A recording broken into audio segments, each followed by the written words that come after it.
Bueno, tengan buen día. Espero estén bien. Entonces, en este video lo que vamos a hablar es acerca de las generalidades de la fisiología endocrina. ¿Sí?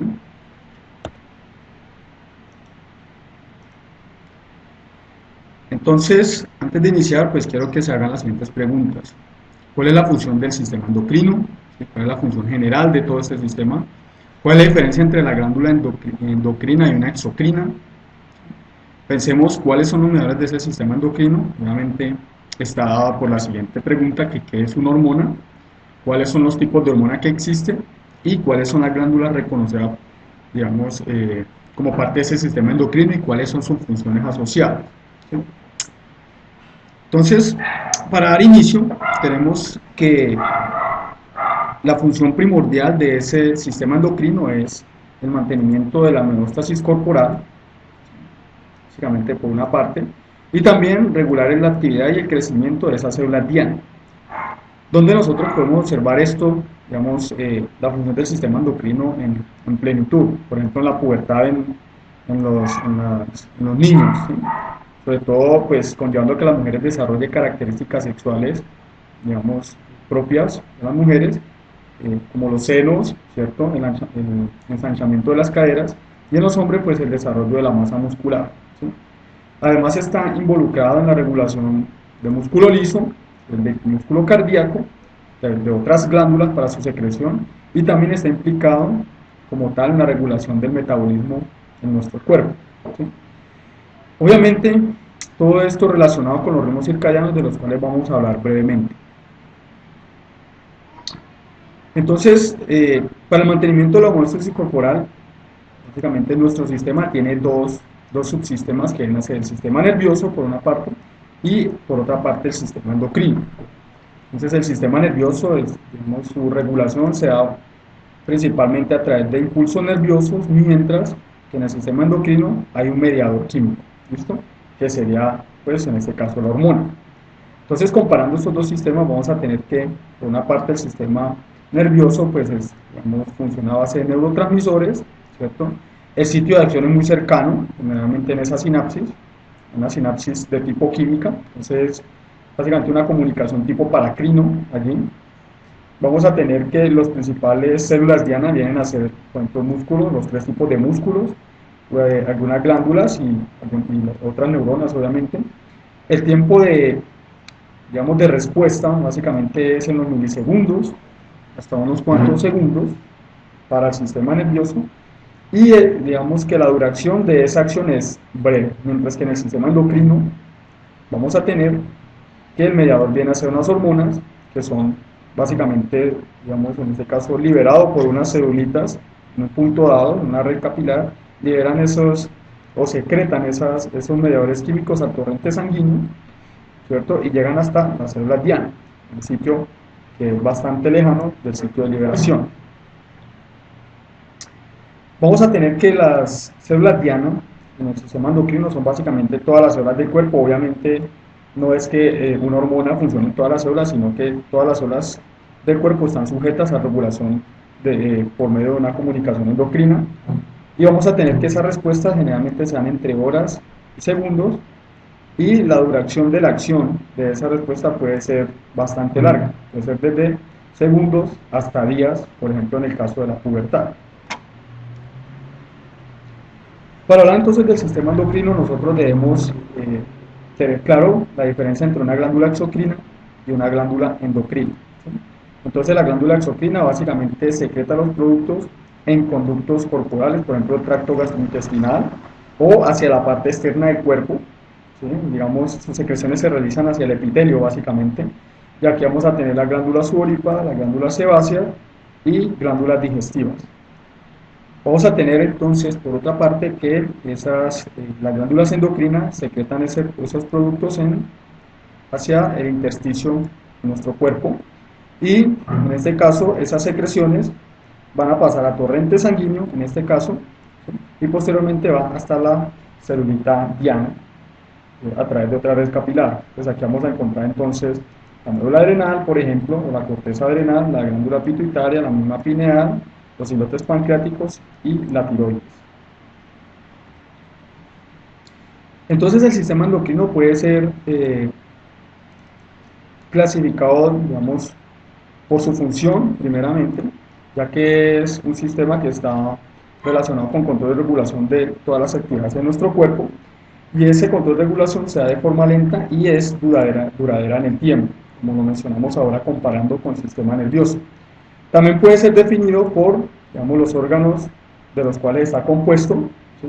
Esos órganos se encuentran por todo el cuerpo como tal, y dichos órganos contienen unas celulitas que secretan unas hormonas. Obviamente todo este sistema endocrino está involucrado en muchas de las actividades de mantenimiento corporal en nuestro cuerpo. Una de estas viene a ser respuestas adaptativas a situaciones de alarma, entonces por ejemplo la respuesta de lucha huye, ¿sí? Por ejemplo la regulación, digamos en este caso, de mantenimiento de un medio constante, ¿sí? Digamos, la concentraciones hidroelectrolíticas en nuestro cuerpo, ¿cierto? Vamos a tener que estar involucrada en crecimiento y desarrollo, por otra parte, obviamente, digamos, el caso más directo es lo que sucede en la pubertad. También está involucrado en la reproducción, ¿sí? Y en el metabolismo, que implica pues una utilización y un almacenamiento de la energía en nuestro cuerpo. Entonces, en el sistema endocrino se han reconocido unos tejidos como clásicos y otros tejidos como no clásicos.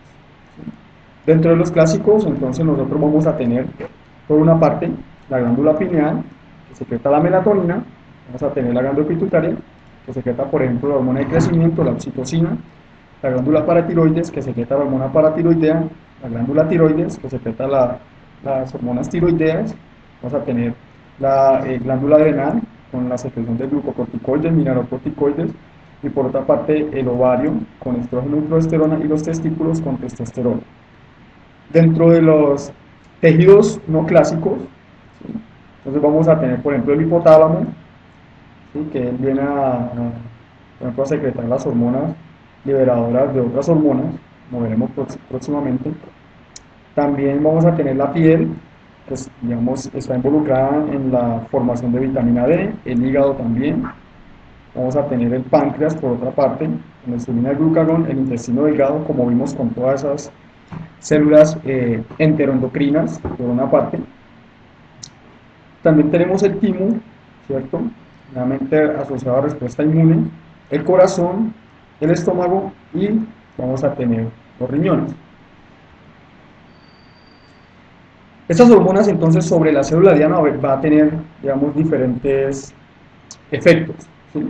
Entonces, una hormona puede tener un efecto estimulante sobre la célula diana, entonces en este caso promueve la actividad del tejido, puede tener un efecto inhibitorio, entonces disminuye la actividad del tejido como tal, por ejemplo la somatostatina, que no solamente se produce en esas células, en esas células D en el hígado, sino también en otras, como veremos posteriormente. Tenemos, por ejemplo, aquí, digamos, un efecto antagonista sobre las células diana, en las cuales una hormona produce un efecto biológico opuesto al que produce otra hormona, y el ejemplo clásico es la insulina y el glucagón, ¿sí? También puede tener un efecto sinergista cuando se tienen dos hormonas que producen una actividad mucho más potente que cuando actúan cada una por separada. Entonces aquí se observa en la acción que tiene la hormona de crecimiento y las hormonas tiroideas, digamos, en el desarrollo humano. Y tenemos también funciones tróficas, en las cuales una célula se altera el metabolismo de otro, entonces cambiando también su función. Las hormonas pueden, digamos, realizar su función de comunicación básicamente de dos formas diferentes. Una como hormona circulante, ¿sí? Vamos a tener aquí como una hormona circulante, entonces vamos a tener la celulita que produce o secreta dicha hormona, entonces secreta la hormona y la envía hacia el torrente sanguíneo. Entonces vamos a través del torrente sanguíneo viaja la hormona y llega hasta su célula diana. O también vamos a tener unos efectos locales de algunas hormonas, entonces a esto se le denomina básicamente una comunicación de forma paracrina. Entonces esto es un efecto local, dos células vecinas que se envían unas señales de comunicación, o de forma autocrina, en la cual la célula secreta una sustancia y induce unos efectos biológicos sobre ella misma. Ejemplo de esto, entonces, por ejemplo, la interleuquina 2, ustedes lo verán posteriormente, actúa de forma paracrina, autocrina en las respuestas inmunes, y también el óxido nítrico, que puede ser liberado en las células endoteliales y relaja, digamos, las células musculares en los vasos sanguíneos. Esto es básicamente una vía paracrina.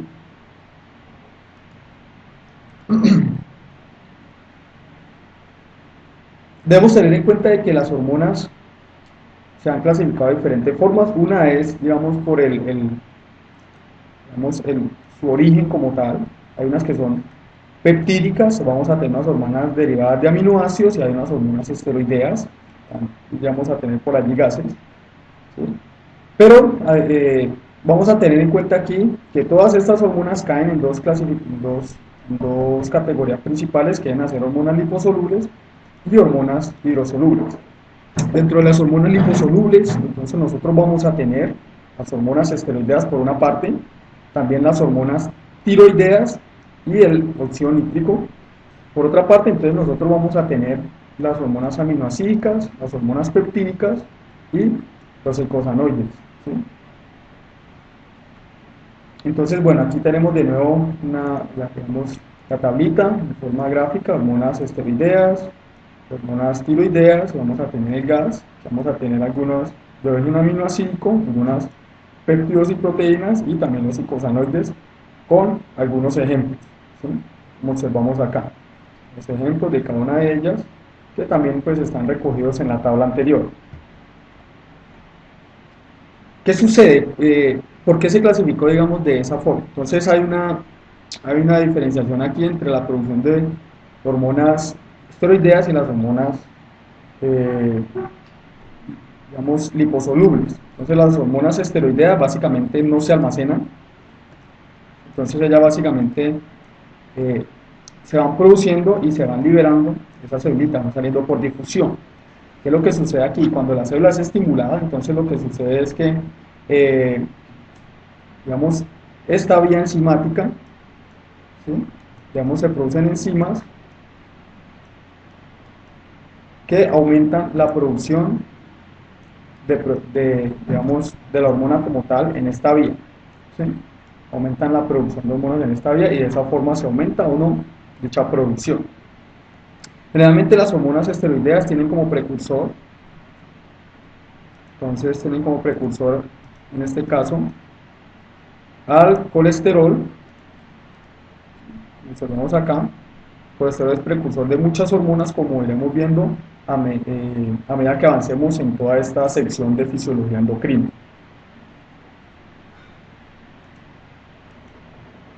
En cuanto a las hormonas hidrosolubles, entonces, y digamos de origen proteico, entonces estas pues sufren todo un proceso, inicialmente de transcripción y posteriormente de traducción de dichas hormonas, ¿sí?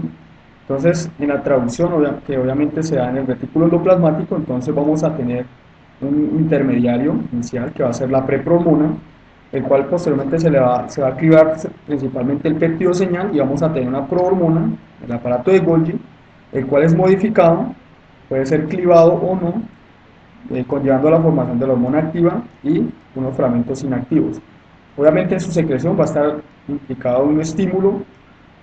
Como esto es una función vesicular como tal, entonces se requiere la presencia de un segundo mensajero, en este caso, por ejemplo, calcio, como lo habíamos visto en la clase, por ejemplo, de función vesicular en sistema locomotor. Entonces, sí pueden ser almacenadas en vesículas de estas hormonas, y también puede ser, digamos, su secreción puede ser regulada por algún estímulo externo.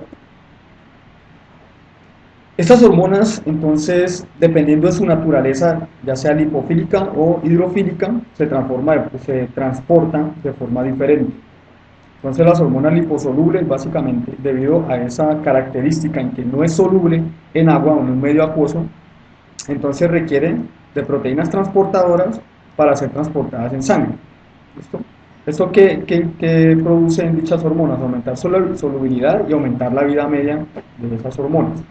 Y vamos a tener en cuenta que una pequeña fracción de todas las hormonas no sea una proteína transportadora, si vamos a llamar a esto la fracción libre o la fracción que puede ejercer su efecto biológico. Por otra parte, las hormonas hidrosolubles, pues, digamos, pueden fácilmente eh, disolverse en el medio acuoso, en el plasma, por ejemplo, entonces no requieren de esas proteínas. Si de pronto requiere la proteína es para aumentar la vida, digamos, la vida media, como en el caso de las hormonas de crecimiento. ¿Cómo son los mecanismos de acción de las hormonas? Entonces, también depende de la naturaleza de cada una de estas hormonas. Entonces, en este caso, vamos a tener que para las hormonas de origen lipofílico, generalmente ellas van a atravesar ¿sí? La membrana plasmática, básicamente van a difundir esa membrana y van a ir hacia unos receptores intracelulares, que por una parte puede ser citosólico, como vemos acá, y otra que puede ser, en este caso, nuclear. Básicamente estos funcionan como unos factores de transcripción, ¿sí? Se unen a su respectiva región en el ADN e inducen la traducción de proteínas, ¿sí? O la traducción proteica. Entonces su efecto generalmente está relacionado con digamos en este caso, la transcripción del ADN a ARN y posteriormente la traducción de dicho ARN en proteína. Por otra parte, entonces vamos a tener que la acción de las hormonas hidrosolubles, entonces, implica la activación de diversas cascadas metabólicas. ¿Sí? Acá observamos esto, activación de cascadas metabólicas que conllevan a un cambio en la actividad de dicha célula. ¿Sí? Y ese cambio está, por ejemplo, relacionado con la apertura de canales iónicos, ¿sí? Y con la actividad o la activación de algún tipo de segundo mensajero a nivel intracelular que puede modificar la actividad de muchas otras proteínas, generalmente quinasas o fosfatasas. Obviamente aquí toca tener en cuenta que esto no implica que no se dé, por ejemplo, cambios a nivel de traducción proteica. También se puede dar, pero digamos que la principal acción es modificar la actividad de dicha célula mediante estos eventos. Obviamente para las hormonas hidrosolubles, debido a que ellas se unen a un receptor de membrana, entonces ellas no atraviesan la membrana plasmática como tal, no la difunden como las hormonas liposolubles, entonces hay una diversidad de receptores que generalmente están acoplados a proteína G, muchos de ellos, ¿sí? Que pueden tener como una proteína, una enzima asociada, entonces por ejemplo en este caso la enilato ciclasa, por otra parte puede haber fosfolipasa C, ¿sí? Esto en el caso de, por ejemplo, adrenalina o dopamina, ¿sí? O también en el caso, por ejemplo, de la enzima asociada al receptor de hormona paratiroidea, que también es un receptor acoplado a proteína G. Para la hormona antidiurética vamos a tener la fosfolipasa C como molécula asociada, y para la hormona liberadora de tirotropina vamos a tener la fosfolipasa A. Además de estos receptores acoplados a proteína G, también vamos a tener receptores de guanilato ciclasa, por ejemplo, ¿sí? Vamos a tener también receptores de tirosinquinasa y receptores asociados a YAP, ¿sí? Entonces acá, en esta tablita básicamente se resume todo esto. Vamos a tener el ligando, viene a ser la hormona paratiroidea, cuyo receptor va a ser un receptor acoplado a proteína G, que la enzima asociada va a ser la enilato ciclasa y el segundo mensajero viene a ser AMP cíclico, ¿sí? En este caso, por ejemplo, la hormona antidiurética, digamos, tiene un receptor que también está acoplado a proteína G, ¿sí? La enzima asociada viene a ser fosfolipasa y el segundo mensajero puede ser inosito trifosfato y diacilglicerol para desencadenar otros eventos en la célula.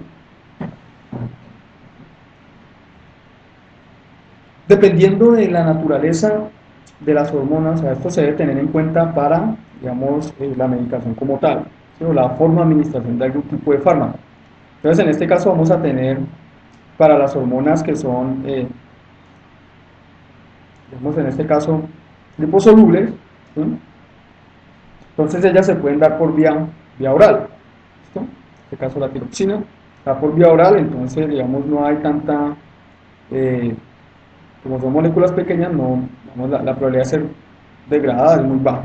Mientras que si se tiene un fármaco de origen proteico, como esta, digamos, creo que esta es insulina recombinante para manejo de la diabetes tipo 1, entonces, y como es una proteína, entonces sí puede ser degradado a nivel gástrico. Entonces, generalmente esta se aplica de forma inyectada, ¿listo?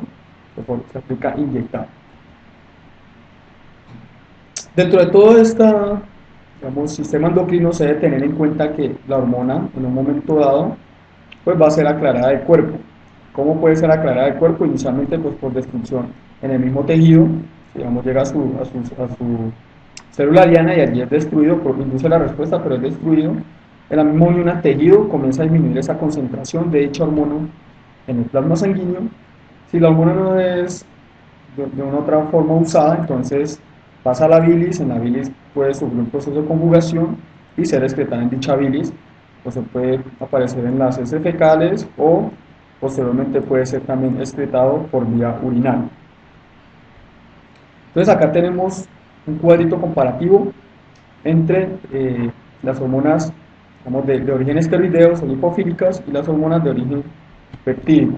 Entonces, las hormonas de origen esteroideo son hormonas que no se almacenan, tengan siempre eso presente, mientras que las de origen peptídico sí están almacenadas en vesículas secretoras. Vamos a tener que las hormonas esteroideas difunden membrana y van a un receptor citoplasmático o un receptor nuclear. Mientras que por otra parte vamos a tener que las hormonas de origen peptídico se unen a un receptor que van a estar en la membrana celular. ¿Listo? ¿Cómo va a ser la acción de esas hormonas? Entonces, en el caso de las hormonas esteroideas, ellas van a, digamos, de una u otra forma, inducir la transcripción génica, ¿cierto? Y obviamente la síntesis proteica, y esta respuesta se da, digamos, en un tiempo que comprende entre horas y días. Mientras que las hormonas, que son de origen peptídico, generalmente activan cascadas de señalización celular que van a afectar muchos procesos al interior de la célula y estas respuestas son mucho más rápidas. Se pueden dar en segundos o minutos. Se tiene que, la célula diana puede responder a la hormona dependiendo de varios factores, ¿sí? Uno va a ser la concentración de la hormona como tal, obviamente entre más concentrada esté la hormona, pues mayor va a ser esa respuesta. Otra va a ser la abundancia de receptores, si hay más receptores, entonces también va a ser más fuerte la respuesta. Y la tercera viene a ser la influencia que unas hormonas tienen sobre otras. Entonces esto lo hablamos brevemente anteriormente, entonces la respuesta de la célula depende de si hay un efecto sinérgico entre hormonas, entonces en este caso si hay dos hormonas o más presentes en una célula, entonces la célula puede responder más fuerte que cuando está cada uno de las hormonas por separado.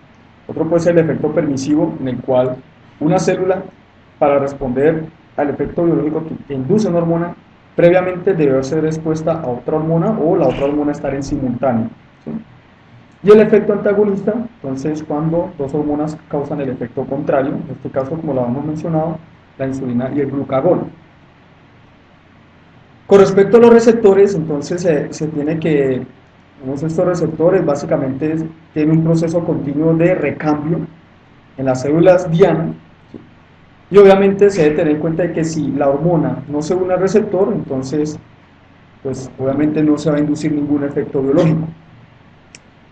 En la célula entonces se produce un fenómeno interesante. Cuando hay pocos receptores y digamos, la cantidad de hormonas es muy baja, entonces lo que se tiene es que la célula responde produciendo más receptores para incrementar la probabilidad por aquí de estimulación, ¿sí? Incrementar la probabilidad de estimulación de esa célula, entonces a esto se le denomina un fenómeno de regulación a la alta, ¿sí? O upregulation. En este caso entonces la hormona, cuando está en baja concentración, induce, en las células se induce incremento en la síntesis de receptores. Por otra parte, entonces vamos a tener también fenómenos de downregulation, en el cual la célula puede tener muchos receptores, está siendo muy estimulada a través de esos receptores, o hay mucha hormona, digamos, unida a receptores, estimulando fuertemente esta célula. Entonces, la respuesta de esa célula es disminuir la cantidad de receptores, ¿sí? Digamos, la síntesis de esos receptores, de tal forma de que el estímulo se dé de forma apropiada. Entonces, por ejemplo, aquí tenemos que también se puede dar bloqueo de receptores farmacológicamente, entonces se tiene un compuesto que se llama mifepristona, ¿sí? Básicamente él se une fuertemente a los receptores de progesterona y esto de una u otra forma induce el aborto en la mujer. Para entender todo estos, digamos, esta forma en cómo trabaja el sistema endocrino, nosotros debemos tener en cuenta de que él funciona mediante mecanismos de retroalimentación. ¿Listo? Entonces esos mecanismos de retroalimentación pueden involucrar ciclos de retroalimentación simple o jerárquico, ¿cierto? Vamos a observar que esos ciclos de retroalimentación simple pueden ser positivos o pueden ser negativos, esos ciclos de retroalimentación, que los ejemplos acá que aquí tenemos van a ser negativos generalmente. Entonces, en este caso vamos a tener que hay una célula sensor, esa célula sensor entonces induce la producción de una hormona, o sea, está sensando una variable, dependiendo de cómo esté esa variable, se induce la producción de una hormona, y esa hormona va a ir hasta una célula diana que de una u otra forma afecta, digamos, la señal que indujo la respuesta en la célula sensor inicial. ¿Sí? Por ejemplo, en este caso la glucosa, altas concentraciones de glucosa en plasma sanguíneo van a inducir la liberación de insulina, ¿cierto? Esa insulina entonces va a ir hasta el músculo, principalmente también a los adipocitos y al hígado, inducen de una u otra forma la captación de la glucosa por parte de estas células y esto va a conllevar a que la glucosa disminuya su concentración a nivel plasmática. Entonces la señal que indujo toda la activación de esta vía es disminuida. A eso se le conoce como retroalimentación negativa.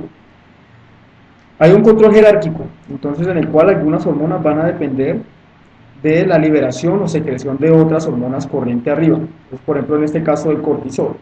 El cortisol va a depender, digamos, su liberación depende de la liberación de hormona adrenocorticotrópica y esa hormona adrenocorticotrópica depende de la liberación de hormona para la liberación de corticotropina.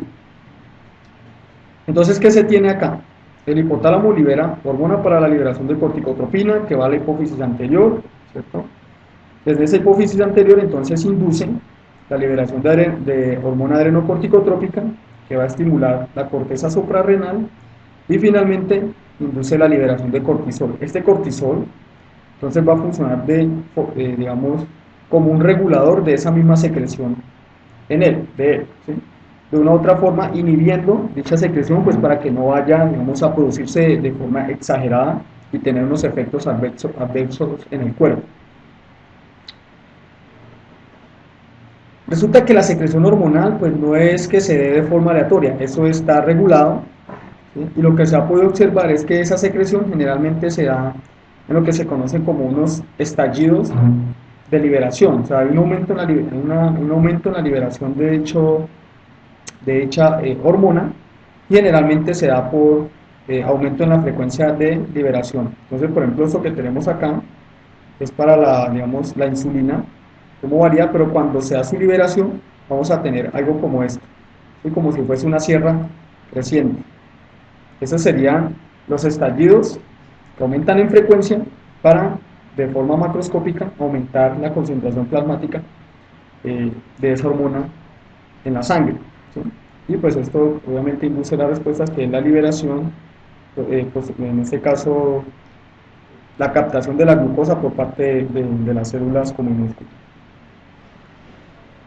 ¿Qué sucede cuando la glándula no está estimulada? Entonces, básicamente eso conlleva a que esa concentración de la hormona en plasma pues disminuya, o sea, esto que tenemos acá, y digamos que esa liberación por parte de esa glándula pues va hasta un estado basal. Entonces tenemos que esa secreción básicamente tiene las siguientes vías de regulación, una que puede ser por sistema nervioso, por cambios químicos en la sangre y por otras hormonas.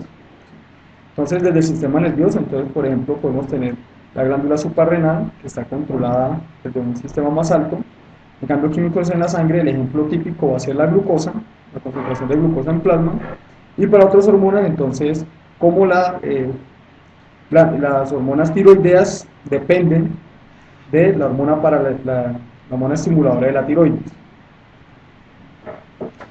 En todo este proceso de secreción hormonal, entonces vamos a tener digamos, una glandulita muy particular que es la glándula pineal. ¿Sí? Ella es muy importante en este control de esas secreciones hormonales. Generalmente esta glandulita entonces se encuentra por acá en el piso del tercer ventrículo, ¿sí? Y ella está relacionada fuertemente con el ciclo circadiano, ya que ella está también relacionada con el núcleo supraquiasmático en el hipotálamo, ¿sí? Está muy relacionada. En los humanos, ¿qué sucede? Esta glándula pineal relacionada con el núcleo supraquiasmático, entonces está de una u otra forma sensando la cantidad de luz que están recibiendo nuestros ojos, ¿sí? La cantidad de esta luz. Entonces, en respuesta a la cantidad de luz, esta glándula pineal va a liberar melatonina, que va a ser alto en la noche, o sea, cuando hay poca luz, va a ser alto, y cuando hay, digamos, mucha luz, su liberación va a ser baja. En nosotros entonces depende de esa relación que tiene, esa liberación de melatonina depende de esa relación que tiene la glándula pineal con ese núcleo supraquiasmático. Pero, por ejemplo, en animales, digamos,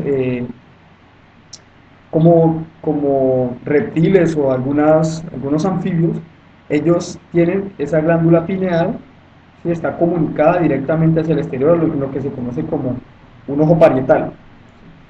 Esa es la glándula pineal de ella que tiene elementos fotosensibles, entonces la luz va a estar regulando directamente esos ciclos circadianos en estos animales, por ejemplo en reptiles y anfibios.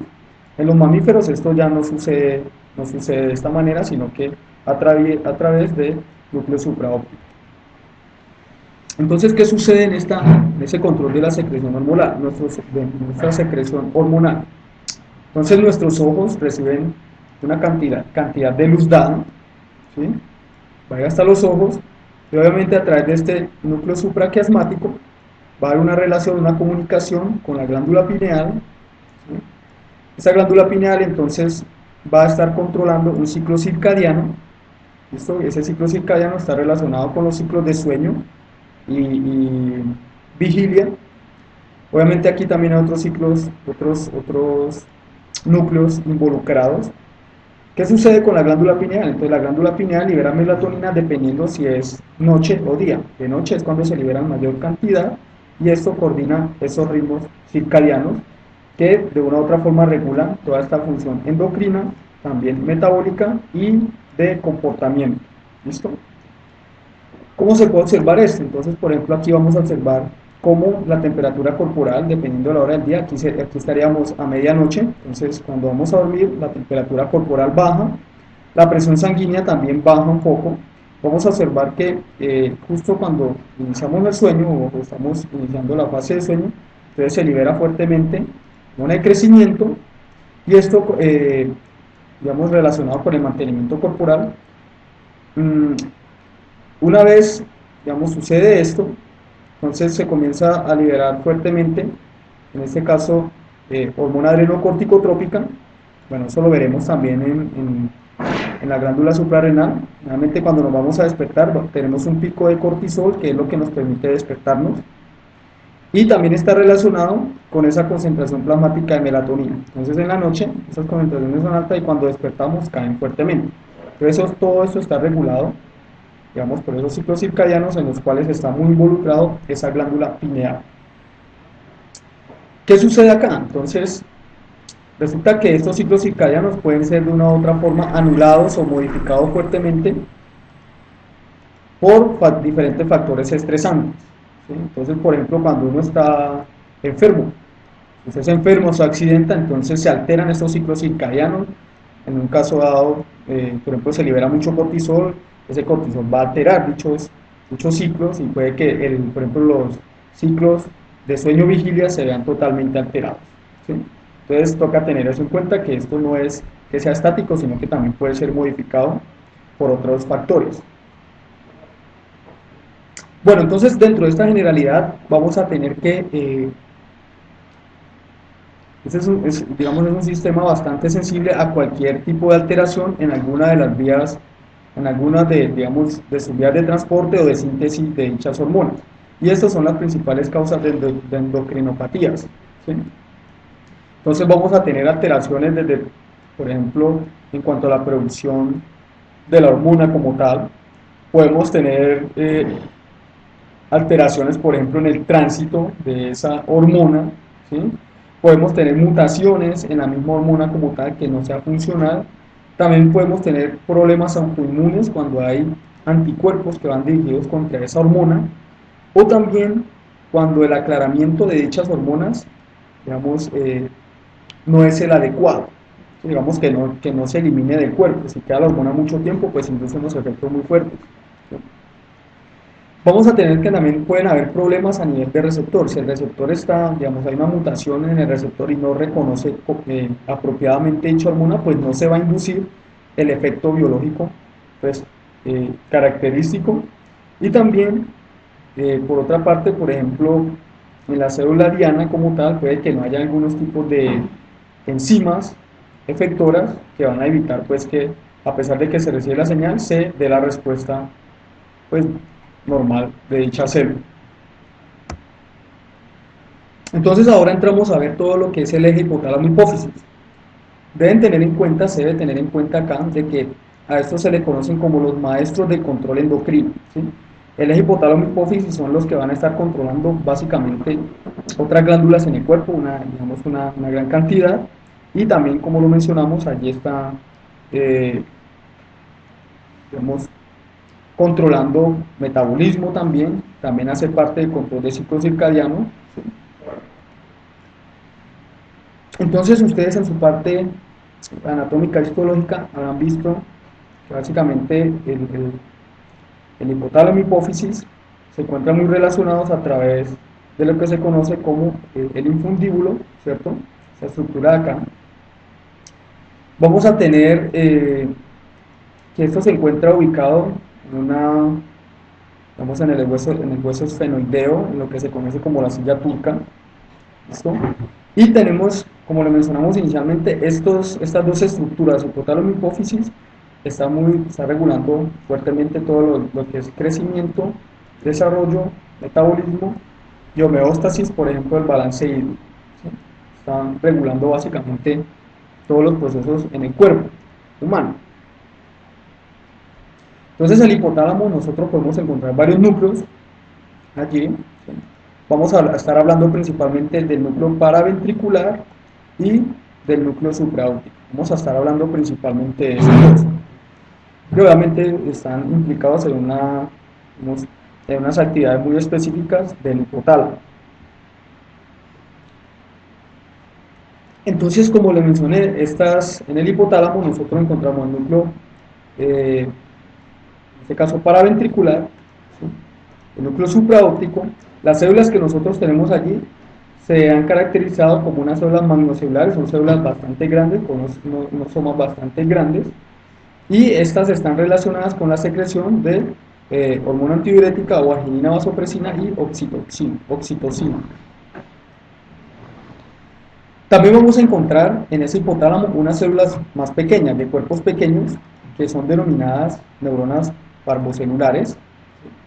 Entonces estas generalmente están más distribuidas en el hipotálamo y son las, digamos, neuronas o células neurosecretoras de unas hormonas que van a estimular otras celulitas en la hipófisis. Entonces vamos a tener que dichas neuronas parvocelulares van a secretar la hormona para la liberación de corticotropina, la hormona para la liberación de hormona de crecimiento, la hormona para la liberación de tirotropina, la hormona para la liberación de hormona de crecimiento, somatostatina y dopamina. Bueno, perdón, esta de aquí, esta es hormona para la liberación de gonadotropinas. Esta es hormona para la liberación de gonadotropina y esta es hormona para la liberación de hormona de crecimiento. Entonces, ya pasando a la hipófisis, tenemos que esa hipófisis se compone de dos partes, una adenohipófisis o pituitaria anterior, y vamos a tener una neurohipófisis o pituitaria posterior. Entonces la adenohipófisis es la porción más grande de esa hipófisis, con alrededor del 75% de ese peso, y la neurohipófisis viene a representar un 25% del peso. ¿Sí?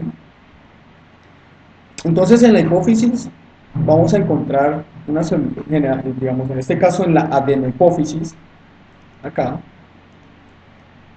vamos a encontrar 5 tipos de células particulares, se le llaman unas células tróficas, y aquí vamos a encontrar las que son somatotróficas, tirotrópicas, células gonadotrópicas, células lactotrópicas y células corticotrópicas. ¿Listo? Entonces esas célulitas son las que encontramos en la adenohipófisis, ¿sí? En la adenohipófisis.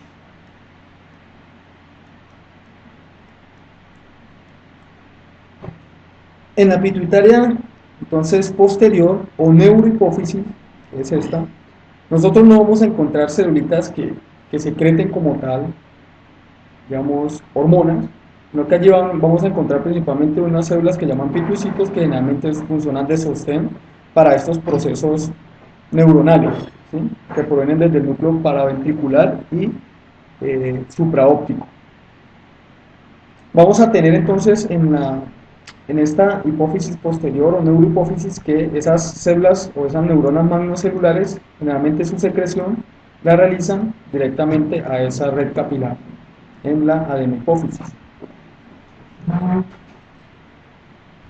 Bueno, esto que está mostrando aquí son ya características histológicas, cada una tiene, digamos, en este caso se le realizó una marcación específica y se puede observar que la mayor cantidad de células corresponden, en este caso, a las células somatotrópicas que liberan hormona de crecimiento, esta que está acá. Vamos a tener aquí entonces las células tirotrópicas, vamos a tener aquí las células lactotrópicas, ¿sí?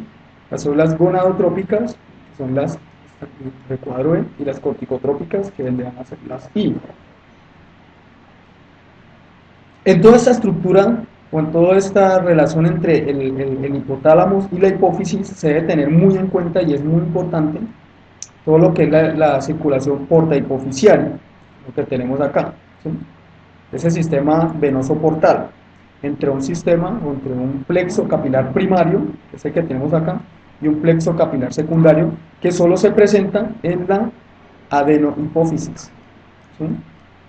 Esto se presenta solamente en la adenohipófisis. Entonces vamos a observar acá que esto es importante, ya que estas celulitas parvocelulares hacen su secreción en ese plexo capilar primario. Esas hormonas viajan hasta el plexo capilar secundario, hasta sus celulitas diana. Ya vamos a ver qué es lo que sucede. ¿Qué es esto que tenemos acá? ¿Sí? Entonces, estas células parvocelulares hacen la secreción de sus hormonas digamos, en este plexo capilar primario, ¿sí? Estas hormonitas viajan hasta ese plexo capilar secundario, hasta la célula diana, y estas células diana responden liberando unas hormonas dependiendo de cuál tipo de célula y cuál tipo de hormona fue liberada por esas neuronas parvocelulares, ¿sí? En el caso de la adenohipófisis, entonces esas células magnocelulares van a enviar sus procesos directamente hasta esta red capilar en la adenohipófisis y realizan su secreción allí, pasando directamente a torrente sanguíneo, ¿sí? Entonces vamos a ver cuáles son esas hormonas que se liberan tanto en adenohipófisis como en neurohipófisis. Entonces, de forma general, en la adenohipófisis se libera hormona adrenocorticotrópica, ¿cierto? En la adenohipófisis se libera hormona tiroestimulante u hormona estimuladora de la tiroides, se libera hormona de crecimiento, hormona folículo estimulante, hormona luteinizante y prolactina. Esas son las hormonas que se liberan desde la adenohipófisis. Desde la neurohipófisis entonces se libera oxitocina y por otra parte hormona antidiurética. Debemos tener en cuenta entonces que el hipotálamo básicamente regula la secreción de unas hormonas que son reguladoras. Entonces aquí el hipotálamo regula la secreción de estas hormonas que algunas de ellas van a ser reguladoras de otras glándulas que van a secretar otras hormonas. ¿Listo? Entonces en el hipotálamo se liberan hormonas estimuladoras de secreción y también unas hormonas liberadoras de esa secreción, ¿sí? Que van a actuar en otras glándulas endocrinas. Entonces realmente el hipotálamo es el maestro del maestro, así se denomina. Entonces dentro de las hormonas que secreta el hipotálamo vamos a tener por ejemplo, la hormona para la liberación de tirotropina, ¿sí? Estimula la secreción de hormona tiroestimulante, digamos en este caso por las células tirotrópicas. Vamos a tener la hormona para la liberación de gonadotropina, que estimula la secreción de hormona folículo estimulante y hormona luteinizante por parte de las células gonadotrópicas. Vamos a tener la hormona para la liberación de corticotropina, que estimula la secreción de hormona adrenocorticotrópica o corticotropina por parte de las células corticotrópicas. Vamos a tener la hormona para la liberación de hormona de crecimiento, que va a estimular a las células somatotrópicas y para la liberación de dicha hormona de crecimiento. Vamos a tener la hormona para la inhibición de la hormona de crecimiento o también somatostatina, ¿sí? Cualquiera de las dos está bien. Entonces esto inhibe esa secreción de hormona de crecimiento por parte de las células somatotrópicas. Y también vamos a tener finalmente la hormona para la inhibición de prolactina, que es básicamente la misma dopamina, que inhibe la síntesis y secreción de, digamos, está regulando, en este caso, la síntesis y secreción de prolactina. ¿Listo? Entonces vamos a ver de forma muy general cómo son cada una de esas hormonas de la adenohipófisis. Entonces, las hormonas de la adenohipófisis pues van a ser secretadas por esas células que mencionamos, que son 5. Entonces vamos a tener las células somatotrópicas, ¿sí? Vamos a tener las células tirotrópicas, vamos a tener las gonadotrópicas, las lactotrópicas, por otra parte, y las células corticotrópicas. ¿Listo? Entonces las células somatotrópicas, ellas secretan hormona de crecimiento o somatotropina, que es el otro nombre. Las células tirotrópicas, pues la hormona, digamos, la hormona para la estimulación de la tiroides. Las células gonadotrópicas, entonces secretan la hormona folículo estimulante, hormona luteinizante. Las células lactotrópicas, la prolactina. Las células corticotrópicas, pues la hormona adrenocorticotrópica, y hay otra hormonita allí que es como digamos, resultado de ese clivaje, que va a ser la hormona estimuladora de melanocitos. ¿Listo? Entonces, tener en cuenta siempre esto, que la secreción de la adenohipófisis se da mediante la estimulación por parte de un mediador químico que inicialmente se libera en este plexo capilar primario y viaja hasta el plexo capilar secundario. ¿Listo? Obviamente estos mediadores químicos son secretados inicialmente en hipotálamo y ejercen su efecto en estas células, digamos, tróficas. Entonces acá tenemos unas tablitas para que relacionen al derecho y al revés cómo es la relación entre las hormonas que producen cada una de estas células. Entonces ya lo hemos mencionado, las células somatotrópicas producen hormona de crecimiento. Esta hormona de crecimiento, su liberación es promovida por la hormona para la liberación de hormona de crecimiento e inhibida por la hormona para la inhibición de hormona de crecimiento o somatostatina. Vamos a tener las células tirotrópicas que van a, digamos, van a secretar la hormona para la estimulación de la tiroides o hormona tiroestimulante, también se llama tirotropina, ¿sí?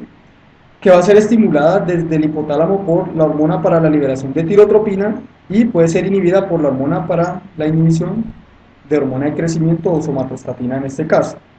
La hormona folículo estimulante entonces va a ser secretada por las células gonadotrópicas y vamos a tener que es estimulada por la hormona para la liberación de gonadotropina desde el hipotálamo. También la hormona luteinizante, es lo mismo células gonadotrópicas y básicamente es regulado por la misma hormona desde el hipotálamo. Vamos a tener la prolactina, secretada por las células lactotrópicas, ¿sí? Cuya secreción, digamos, se estimula por la hormona para la liberación de prolactina, ¿listo? Y básicamente es inhibida por la dopamina o por la hormona para la inhibición de prolactina. La hormona adrenocorticotrópica, entonces es secretada por los corticótropos, por una parte, estimulada por la hormona para la liberación de corticotropina, que digamos es el principal regulador, y esta hormona melanocito estimulante, que también es secretada por el corticótropo, generalmente a la par con la hormona adrenocorticotrópica, entonces es estimulada por la digamos, la hormona secretada del hipotálamo, la hormona para la liberación de corticotropina, y es inhibida su secreción por dopamina. Entonces la idea es que toda esta tabla, muchachos, la manejen al derecho y al revés. Hagan esquemas de cómo es la relación entre las hormonas que se producen en la hipófisis y las hormonas que estimulan o no su regulación, ¿sí? O su secreción. Entonces, mirando de forma general, vamos a tener la hormona de crecimiento inicialmente. Esa es una hormona muy importante, obviamente implicada no solamente en el crecimiento, sino también en el mantenimiento corporal. Esto lo abordaremos con mucho más detalle en una sesión posterior. Entonces, como observamos en esa imagen histológica, ¿sí? Acá, vamos a tener que las células somatotrópicas son las más abundantes en esa adenopófisis. Ellas van a secretar hormona de crecimiento y, digamos, de forma muy general, esta hormona de crecimiento va a actuar sobre hígado, músculo y hueso e induce la síntesis de otra hormona que va a favorecer de una u otra forma el crecimiento óseo, y no solamente eso, sino también el mantenimiento, digamos, corporal como tal.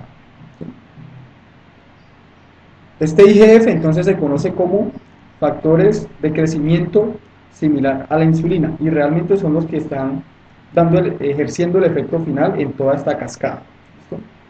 Dentro de los, digamos, efectos que tienen esos factores de crecimiento similar a la insulina, pues vamos a tener aumento de síntesis proteica, entonces en este caso aumento de masa corporal, por ejemplo. Vamos a tener aumento de lipólisis, esto para tener más ATP disponible para realizar procesos anabólicos, disminución, digamos en un caso de mantenimiento corporal, disminución de absorción de glucosa en tiempo de escasez, para que esta glucosa esté disponible principalmente para el cerebro. Otra de las hormonas, entonces, es la hormona tiroestimulante o la hormona estimuladora de la tiroides, esto que es, que tenemos acá. Esta hormona estimuladora de la tiroides va a ir hasta unas celulitas especiales que veremos posteriormente. Estimula dicha célula, estimula una síntesis de unas proteínas, estimula cierta modificación, por ejemplo el yodo, y finalmente se forman las dos hormonas que se secretan allí, que van a ser la tetrayodotironina y la triyodotironina, ¿sí? Esta es triyodotironina, esta tetrayodotironina o tiroxina, básicamente, que va a tener un efecto en básicamente todas las células de nuestro cuerpo que están relacionadas con el metabolismo. Otra de las hormonas entonces va a ser la hormona foliculoestimulante, ¿sí? Que básicamente es secretada por esas células gonadotrópicas, y en el caso de las mujeres entonces la hormona foliculoestimulante va a ir básicamente hasta los ovarios y va a estimular el reclutamiento de unos folículos primordiales, digamos, para que comiencen su maduración y finalmente, pues, digamos, forman el óvulo como tal. En los hombres está más relacionado con el desarrollo de espermatozoides en los testículos. Por otra parte, la hormona luteinizante, en las mujeres está principalmente involucrado con el proceso de ovulación, ¿sí? Eso lo veremos posteriormente en la fisiología reproductiva femenina. Y vamos a tener que en el hombre básicamente está relacionada con la síntesis de testosterona, ¿sí? Entonces, cuando se liberan desde esas células gonadotrópicas, van a, digamos, a su celulita diana, en este caso, acá va a ir a ese folículo, ¿sí? Para inducir el proceso de ovulación, y aquí va a ir a unas celulitas especiales, unas células intersticiales, para inducir la producción de testosterona. Otra de las hormonas producidas en la adenopófisis entonces es la prolactina. Entonces lo que se ha podido caracterizar de esta es que su efecto es débil si ella está sola como tal. En las mujeres se ha relacionado que básicamente el dolor en las mamas justo antes de la menstruación se debe a un incremento en la producción de dicha prolactina, que produce, pues, digamos, un ligero crecimiento en ese momento, ¿sí? ¿Qué se tiene también respecto a esta prolactina? Entonces, cuando, por ejemplo, para que las mujeres puedan producir leche se debe tener de que esas glándulas mamarias deben estar previamente sometidas, vamos, a la estimulación por parte de estrógenos, progesterona, tiroxina e insulina, ¿sí? Y esto es un efecto permisivo que tiene esta prolactina y está básicamente involucrada en la producción de leche, ¿sí?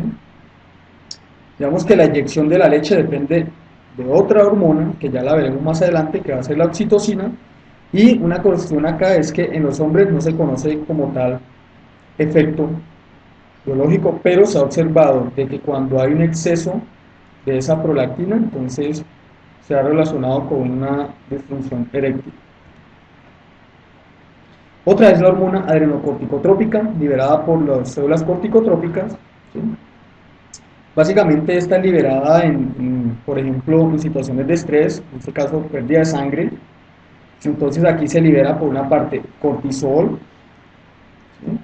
Puede liberar cortisol, o se puede liberar otra hormona, que va a ser la aldosterona, esto se va a ver posteriormente con más detalle. Y el cortisol está muy relacionado con situaciones de estrés.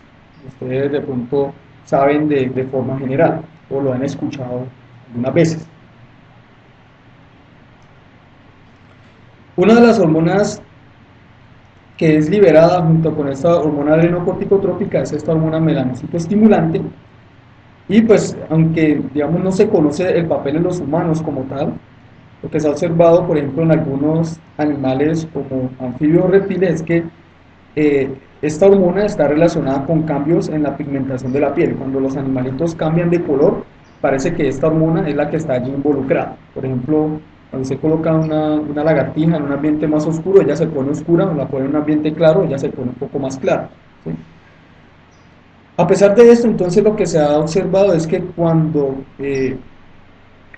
digamos hay un sometimiento bastante fuerte a luz solar, entonces se induce secreción de esta hormona melanocitoestimulante, y en los humanos parece ser que está relacionada con el digamos, oscurecimiento de la piel, ¿sí?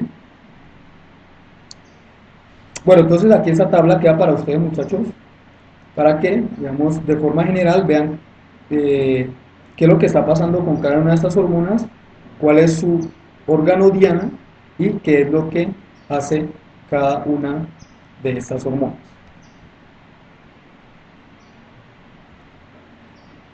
Ahora vamos a ver las hormonas de la neurohipófisis. Una cuestión muy importante aquí que deben tener claro, muchachos, claro, es que digamos, en esta estructura, en la neurohipófisis, no se sintetizan hormonas como tal, sino que aquí lo que sucede es, hay un almacenamiento y liberación de dichas hormonas, ¿sí? La síntesis de las hormonas que son secretadas en esa neurohipófisis se dan en esas células magnocelulares del núcleo paraventricular y del núcleo supraóptico, ¿sí? Núcleo paraventricular y supraóptico, allí se sintetizan, son transportadas, vamos, a lo largo del axón, y al final son almacenadas en esas terminales axónicas. Aquí se debe tener en cuenta que la secreción se realiza básicamente en esta red capilar de esa neurohipófisis y pasa directamente a circulación sanguínea, ¿listo? Que es básicamente lo que sucede acá, lo que sucede aquí, la neurohipófisis. Entonces estas células del núcleo paraventricular supraóptico secretan sus productos en esta red capilar. ¿Cuáles van a ser las hormonas que entonces se secretan acá? Entonces, las hormonas secretadas desde la neurohipófisis van a ser la oxitocina, ¿sí? Que es básicamente sintetizada en el núcleo paraventricular, ¿listo? Por estas células magnocelulares, y la hormona antidiurética, ¿sí? Que va a ser sintetizada en el núcleo supraóptico, digamos en esas células magnocelulares. Se debe tener en cuenta de que para que se produzca la secreción aquí, pues debe haber una estimulación a estas células, ¿sí? Debe haber un estímulo. Entonces este estímulo básicamente va a producir un potencial de acción que va a viajar a lo largo de esas fibras, ¿sí? O sea que se requiere un estímulo eléctrico en esa terminal, o básicamente aquí en la neurohipófisis, para que libere las hormonas, en este caso oxitocina y hormona antidiurética. ¿Qué hace la oxitocina? Entonces la oxitocina tiene como tejidos diana, básicamente, las mamas y el útero, ¿sí? La oxitocina entonces en la mama va a favorecer por una parte la contracción de esas células mioepiteliales para que se produzca la secreción de la leche en el proceso de, digamos, de lactancia, ¿sí? También se ha relacionado, por ejemplo, que esa oxitocina promueve un comportamiento parental, también obviamente no solamente en los hombres, sino también en las mujeres, y también sensación de placer sexual eh, durante el acto sexual, ¿sí? Sensación de placer durante el acto sexual. Además de esto, digamos, en el útero, parece ser que cuando se está dando el proceso de parto, entonces hay unas, digamos, unas aferencias sensoriales que van hasta el hipotálamo, estimulan estas celulitas magnocelulares, ¿sí?, del núcleo paraventricular, y ellas secretan oxitocina, y esto favorece la contracción de una u otra forma de ese útero en una, digamos, en una respuesta de retroalimentación positiva, ¿sí? Entre más se contrae el útero, más se estimula hacia el hipotálamo, más se libera oxitocina y más contracción hay, y esto favorece el parto del niño o el parto del bebé. Por otra parte tenemos la hormona antidiurética. Entonces esta hormona antidiurética está muy relacionada con la conservación del agua en el cuerpo, ¿sí? Entonces esta hormona antidiurética es producida básicamente por esas células magnocelulares del núcleo supraóptico, ¿sí?, como habíamos mencionado anteriormente, y vamos a observar unos problemas con esta hormona. Por ejemplo, ¿qué sucede si hay descensos en la hormona antidiurética o los receptores de la hormona antidiurética no son funcionales? Entonces se produce lo que se conoce como diabetes insípida. Entonces se produce mucha orina, ¿sí?, obviamente no relacionada con, digamos, la diabetes mellitus o con glucosa en esa orina. Cuando nosotros, bueno, cuando la gente toma cerveza, entonces se tiene que, el principal efecto del alcohol es inhibir la liberación de esa hormona antidiurética. Entonces al inhibir la liberación de esa hormona antidiurética, básicamente lo que se está produciendo es la pérdida de agua en la orina. ¿Cómo se da entonces todos estos procesos de conservación en el cuerpo? Pues cuando se libera de ella, ella va a actuar a nivel renal, por una parte, disminuyendo, digamos, la formación de orina, la formación de la cantidad de orina. También disminuye, digamos, en este caso, la cantidad de agua que se puede perder a través del sudor, y produce vasoconstricción. Y esto, pues, de una u otra forma, produce un incremento en la presión arterial. Entonces acá vemos qué es lo que sucede con esta hormona antidiurética, que puede desencadenar su liberación. Entonces puede ser una alta osmolaridad, ¿sí?, o también pérdida de sangre. Entonces vamos a tener que los hormonoreceptores responden, incrementan la secreción de hormona antidiurética, se promueve la retención de agua, ¿cierto?, disminuye la excreción de agua en la orina, y se da la conservación del agua en el cuerpo. Entonces esto lo veremos principalmente cuando abordemos toda la parte renal, cómo funciona la parte renal. La hormona antidiurética llega a unas celulitas, ¿sí?, epiteliales en el ducto colector, básicamente, ¿sí? Vamos a tener aquí entonces el receptor de hormona antidiurética, y lo que hace la hormona antidiurética es, de una u otra forma, facilitar la función vesicular de unas vesículas que contienen unas proteínas que son las acuaporinas. Entonces, cuando ellas se fusionan a la membrana, se estimula, en este caso, digamos, la reabsorción de agua, ¿sí?, se estimula la reabsorción de agua. Lo que hace el alcohol es inhibir la producción de esa hormona antidiurética, ¿cierto? Inhibe esa producción, se inhibe toda esta vía, y las vesículas quedan guardadas. Entonces lo que sucede en nuestra orina es que va a aparecer más agua, y por eso es que nos deshidratamos. Bueno, aquí tenemos una tablita, ¿sí?, un resumen que nos muestra cuáles son Tenemos hormonas secretadas desde la adenohipófisis y cuáles son las principales acciones y cómo son de una u otra forma regulada su liberación. Entonces, como resumen así general, en cuanto a la adenohipófisis y neurohipófisis, debemos tener en cuenta lo siguiente. En la adenohipófisis actúa un mediador químico. Siempre tengan en cuenta eso, que es de una u otra forma secretado por estas células parvocelulares en este plexo capilar primario. ¿Sí? Esas hormonas entonces viajan hasta el plexo capilar secundario y estimulan a las células tróficas, que son 5, ya las mencionamos, y ellas responden liberando sus hormonas en ese plexo capilar secundario y pasa a torrente sanguíneo. En el caso de la adenohipófisis, entonces vamos a tener que estas neuronas magnocelulares entonces van a secretar sus hormonas en esta red capilar, en la neurohipófisis, y estas hormonas pasan directamente hacia el torrente sanguíneo. Obviamente aquí esto está mediado por un estímulo eléctrico, que en este caso sería un potencial de acción, que viaja a lo largo de ese axón. Entonces este resumen que está acá, este dibujito resumen, muchachos, realícenlo a conciencia, busquen replicar este dibujo donde muestren qué sucede con estas células neuroendocrinas, ¿listo? ¿Qué están secretando hacia cuál de las hipófisis? ¿Qué otras células pueden estar implicadas? ¿Cuál es el papel de este sistema porta-hipofisiario?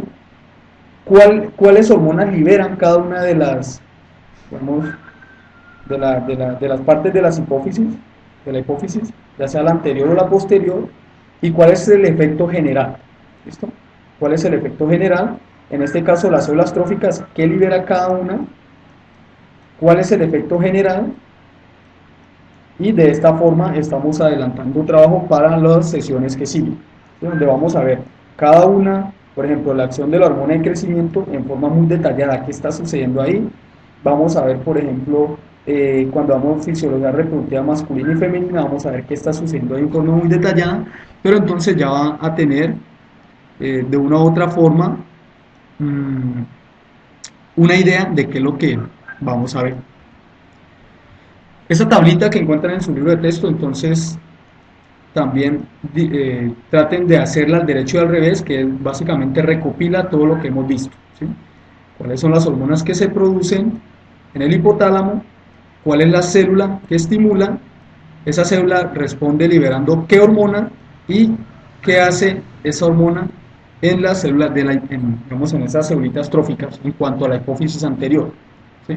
Y aquí, ¿qué es lo que se produce en la hipófisis posterior? ¿Cierto? ¿Qué es lo que se produce? ¿En dónde es sintetizada? ¿Y cuál es su efecto? ¿Listo? Bueno, muchachos, entonces muchas gracias por acompañarme y pues les deseo muchos éxitos.